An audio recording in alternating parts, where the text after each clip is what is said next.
శ్రీమాత్రే నమః. అందరికీ నమస్కారం అండి. లలితా సహస్రనామంలో 8వ శ్లోకం. కదంబ మంజరీ క్లుప్త కన్న పూర మనోహర తాటంకయుగలీభూత తపనోడుపమండల. భావం: కడిమి పూల గుచ్చములచే ఆభరణములచే సింగారించిన చెవులతో మనసును దోచునంత అందము కలిగిన సూర్య చంద్ర మండలములను చెవికమ్మలుగా కలిగినది. ఒక్క నిమిషం కళ్ళు మూసుకోండి. లలితామ్మ రూపం మన ముందు కనిపిస్తుంది.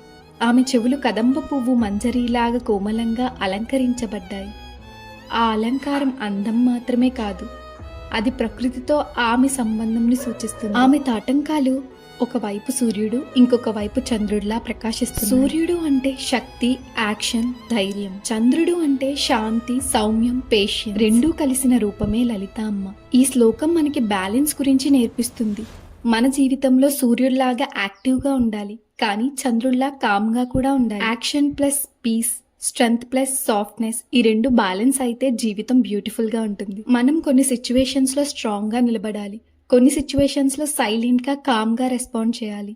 బ్యాలెన్స్ నేర్చుకుంటే స్ట్రెస్ తగ్గిపోతుంది. లలితామ్మలాగా మనం కూడా శక్తి మరియు శాంతిని బ్యాలెన్స్ చేయాలి. నేచర్లో కూడా చూస్తాం కదా, పగలు సూర్యుడు, రాత్రి చంద్రుడు, రెండూ కావాలి. అదేవిధంగా మన పర్సనాలిటీలో కూడా యాక్టివ్ ఎనర్జీ మరియు కామ్ ఎనర్జీ రెండూ కావాలి. ఈ రోజు మనం ఒక సిచ్యువేషన్లో బ్యాలెన్స్ మెయింటైన్ చేయడం ట్రై చేద్దాం. లలితమ్మ మన జీవితాల్లో కూడా శక్తి మరియు శాంతి రెండూ సమానంగా ఇవ్వాలని కోరుకుంటున్నాను. శ్రీమాత్రే నమః.